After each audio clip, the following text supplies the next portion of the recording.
मैं मुसलमान हूं। मैं प्रधानमंत्री मुख्यमंत्री नहीं बन सकता क्योंकि मेरी तादाद कम है और जातिवाद ज्यादा, लेकिन मैं कलेक्टर, एडीएम, तहसीलदार, कमिश्नर, एसपी, डीएसपी तो बन ही सकता हूं। लेकिन मैं निकम्मा हूं, क्या करूं? मुझसे घंटों पढ़ाई नहीं होती। अगर मैं पढ़ने लग गया तो चौराहों की रौनकें खत्म हो जाएंगी, जो कि मैं होने नहीं दूंगा। मैं पढ़ गया तो गुटखा, ताश पत्तियां छूट जाएंगी, जो कि मैं छोड़ना नहीं चाहता।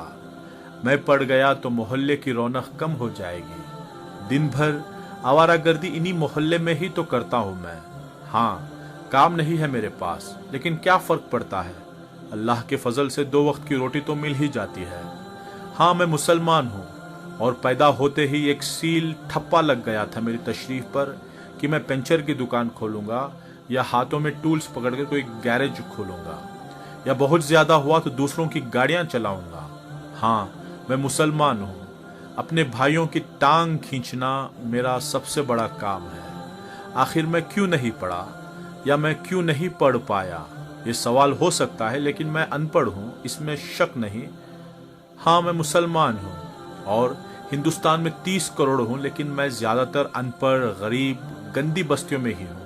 इसका दोष मैं दूसरों पर थोपता हूँ। मैं चाहता हूँ कि मेरे घर आंगन की झाड़ू लगाने भी सरकार आए।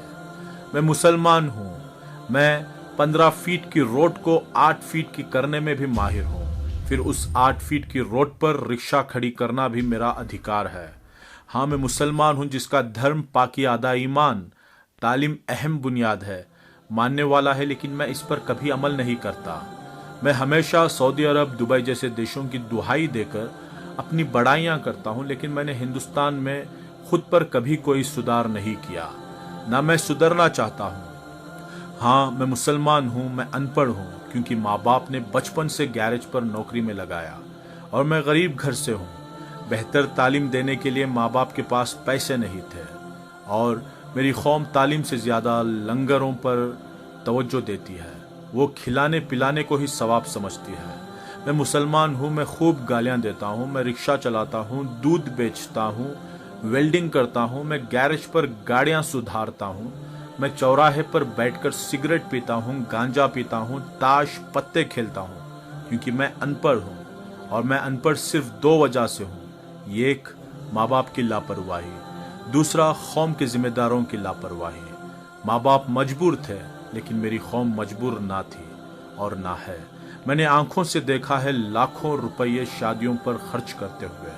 मैंने आंखों से देखा है लाखों रुपये खवालियों पर उड़ाते हुए। मैंने आंखों से देखा है बेइंतहा फिजूल खर्च करते हुए। काश मेरे माँ बाप या मेरी कौम मेरी तालीम की फिक्रमंद होती तो आज मैं प्रधानमंत्री या मुख्यमंत्री ना सही, लेकिन मैं आज कलेक्टर, एडीएम, कमिश्नर जैसे बड़े पदों पर होता।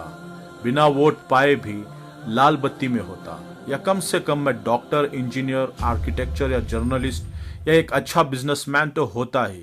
लेकिन बचपन से मन में एक वहम घर कर गया कि मियाँ तुम मुसलमान हो और मुसलमान को यहाँ नौकरी आसानी से नहीं मिलती। लेकिन मैं ये तो भूल ही गया कि मेरे नबी सल्लल्लाहु अलैहि वसल्लम ने तमाम जिंदगी तिजारत ही की और तालीम पर अहम जोर दिया। फिर मैं उनका उम्मती होकर नौकरी ना मिलने की बात सोचकर तालीमात क्यों हासिल नहीं करता? नोट दोस्तों, ये तहरीर सिर्फ इस्लाही पोस्ट के लिए लिखी गई है। रिक्शा चलाकर पेट पालना या वेल्डिंग करना, दूध बेचना, गैरेज के टूल्स पकड़ना या मजदूरी करना कोई गलत काम नहीं है, लेकिन हम इसके लिए पैदा हुए हैं। ये सोचकर तालीम हासिल ना करना गलत है। खूब पढ़ाई करो कि हर पद पर सिर्फ तुम दिखो, तुम्हें इज्जत से देखें, तुम पढ़े लिखे तबके में गिने जाओ। अंधविश्वास से दूर एक नई जिंदगी जीकर मुल्क और कौम की खिदमत करें, और जहां प्रोपोगंडा नामक चीज ही ना हो, आने वाली नस्लों को पढ़ा लिखा कर हम अब तक के अपने इतिहास को बदल दें। यही एक तरीका है कि ये कौम एक नया सवेरा देखे, कि जब भी सुबह का अखबार देखें, हर अखबार के फ्रंट पेज पर आए इस शहर के नए कलेक्टर, नए एडीएम, नए कमिश्नर तुम ही हो। जज़ाकल्लाहु खैरा। और माफ़ी चाहता हूँ अगर मेरी किसी बात से किसी भाई का दिल दुखा हो तो।